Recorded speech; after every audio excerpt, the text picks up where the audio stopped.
اللہ کے فرمان کی حقانیت اور سچائی ہر بار کھل کر سامنے آتی ہے۔ اہل ایمان کے ایمان میں اضافہ کرتی ہے اور اہل ہوش و عقل کو سوچنے پر مجبور کرتی ہے۔ جہاں میرے اللہ نے قرآن پاک میں یہ وعدہ کیا ہے کہ وہ مومنین کو فتح و نصرت عطا کرے گا، اپنے دین کو غالب کرے گا، اپنے نور کی تکمیل کرے گا، وہیں اس نے یہ آیات بھی اتاری ہیں کہ یہ نصرت و فتح کافروں کو بہت ناگوار ہے۔ انسانی تاریخ کی کتنی بڑی گواہی ہے کہ ایک ہی سرزمین پر میرے اللہ نے اپنے اوپر توکل رکھنے والے مسلمان مجاہدین کو بار بار بڑی عالمی طاقتوں پر فتح و نصرت عطا فرمائی۔ پہلی فتح اس لڑائی میں ہوئی جو 6 جنوری سے 13 جنوری 1842 کے 7 دنوں میں اپنے زمانے کی سب سے بڑی عالمی طاقت برطانیہ کے مقابل ہوئی۔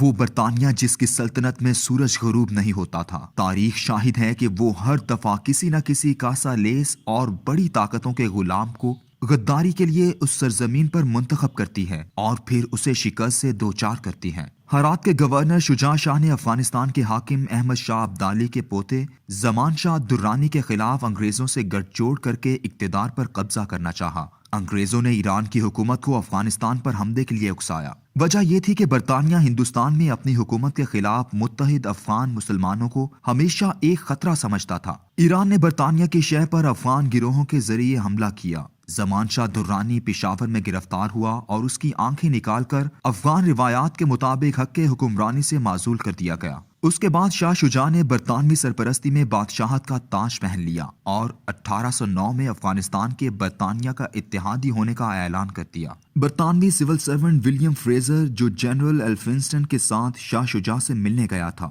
اس نے اس کی شخصیت کا جو نقشہ کھینچا ہے وہ آج کے لبرل، سیکولر، رومانیت پسند اور عیش کوش افراد سے ملتا جلتا ہے۔ برطانیہ کے ساتھ اتحاد کے اعلان کے بعد اس کے خلاف عوامی بغاوت ہوئی۔ وہ بھاگتا ہوا پنجاب کی طرف آیا، اٹک اور کشمیر میں قید رہا، اور جب رنجیت سنگھ نے کشمیر فتح کیا تو اس نے اسے پناہ دے کر مبارک حویلی لاہور میں اپنا مہمان بنا لیا۔ شاہ شجاع کے دل میں انگریز کی محبت کی تڑپ اس قدر تھی کہ وہ 1818 میں وہاں سے بھاگ نکلا اور ایسٹ انڈیا کمپنی کے مرکز لدھیانہ میں اپنی بیویوں اور کنیزوں کے ساتھ انگریز کی خیرات پر عیش کی زندگی گزارنے لگا۔ شاہ شجاع واحد افغان ہے جسے اس کا افغان تخت واپس دلانے کے لیے انگریز اور سکھ دونوں متحد ہو گئے تھے۔ رنجیت سنگھ نے اسے پنجاب سے گزر کر کابل پر حملہ کرنے کے لیے راستہ دیا اور انگریز نے اسے فوج فراہم کی، اور پھر 30 سال بعد 7 اگست 1839 کو اسے کابل کے تخت پر بٹھا دیا گیا۔ اس معرکے میں جنرل ایلفنسٹن کی کمپنی نے بھرپور حصہ لیا۔ جیسے ہی برطانوی سپاہیوں کے قدم حریت پسند افغان مسلمانوں کی سرزمین پر اترے، ایک نفرت کا طوفان کھڑا ہو گیا۔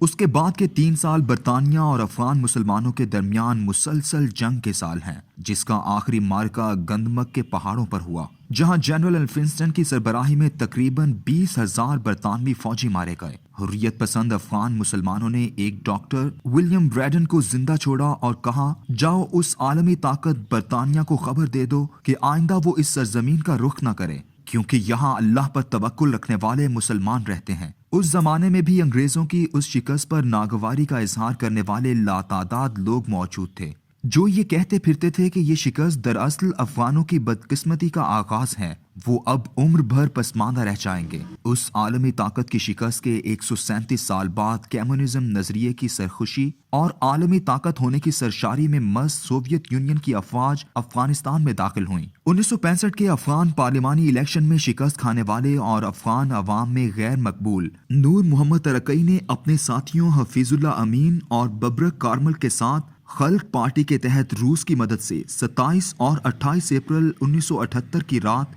صدر داؤد کو قتل کر کے کمیونسٹ سور انقلاب برپا کیا۔ ایک نظریاتی کمیونسٹ کے طور پر اس نے ایسی اصلاحات نافذ کیں جو عوام نے اسلام اور دین پر حملہ تصور کیں۔ اس نے ان کے نفاذ کے لیے اپنے مخالفین کا قتل عام شروع کیا، اور پھر ایک دن 8 اکتوبر کو اس کے اپنے ہی ساتھیوں نے گلا گھونٹ کر قتل کر دیا۔ ایک اور نظریاتی کمیونسٹ حفیظ اللہ امین برسر اقتدار آیا، لیکن روس کو جلد ہی اپنے اس ساتھی کی عدم مقبولیت کا احساس ہوا تو اس نے اپنی افواج 27 دسمبر 1979 کو افغانستان میں اتار دیں۔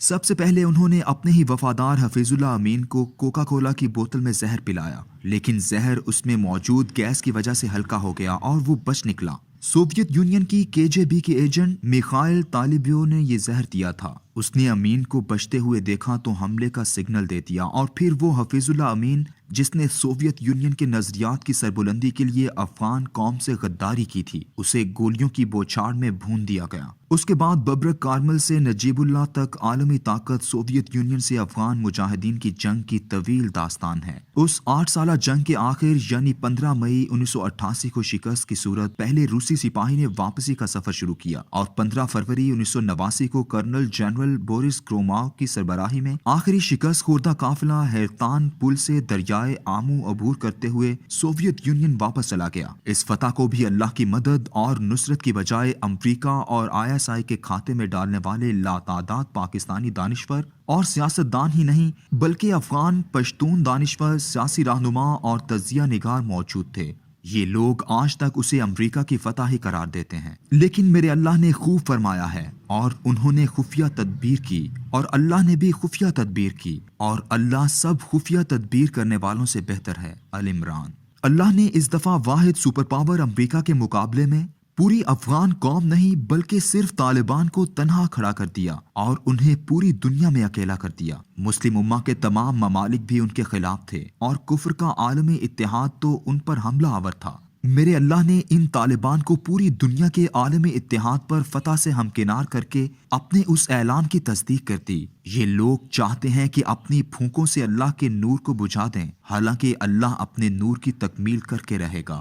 یہ آیت یہاں ختم نہیں ہوتی، بلکہ اللہ اگلے حصے میں ان لوگوں کا بھی تذکرہ فرماتا ہے کہ جن کے دلوں میں کوڑ ہے، اور فرماتا ہے چاہے کافروں کو یہ بات بہت بری لگے۔ الصف۔ اس سے اگلی آیت میں اللہ فرماتا ہے، وہی تو ہے جس نے اپنے رسول کو ہدایت اور سچائی کا دین دے کر بھیجا، تاکہ وہ اس دین کو دوسرے تمام دینوں پر غالب کر دے، چاہے مشرکوں کو یہ بات بہت بری لگے۔ آج طالبان کی اس فتح سے دنیا بھر میں موجود منکرین خدا، منکرین اسلام اور کفر کے سامنے سجدہ ریز سیکولر، لبرل اور مصلحت کوش مذہبی اسکالرز میں جو ناگواری ہے، یہ بھی میرے اللہ کی آیات میں سے ایک ہے۔ ان میں سے آج کوئی اس فتح کا جشن نہیں منا رہا۔ کسی کو امریکہ کے جانے کے بعد کے افغانستان کی فکر ہے، تو کوئی طالبان کی شدت پسندی کا ذکر کر کے اپنے دل کو ٹھنڈا کر رہا ہے۔ سب کا رنڈی رونا صرف ایک وجہ سے ہے، یہ سب جدید دور کے مشرکین ہیں جو لات و حبل کے بتوں کے سامنے نہیں بلکہ ٹیکنالوجی کے بت کے سامنے سجدہ ریز ہیں۔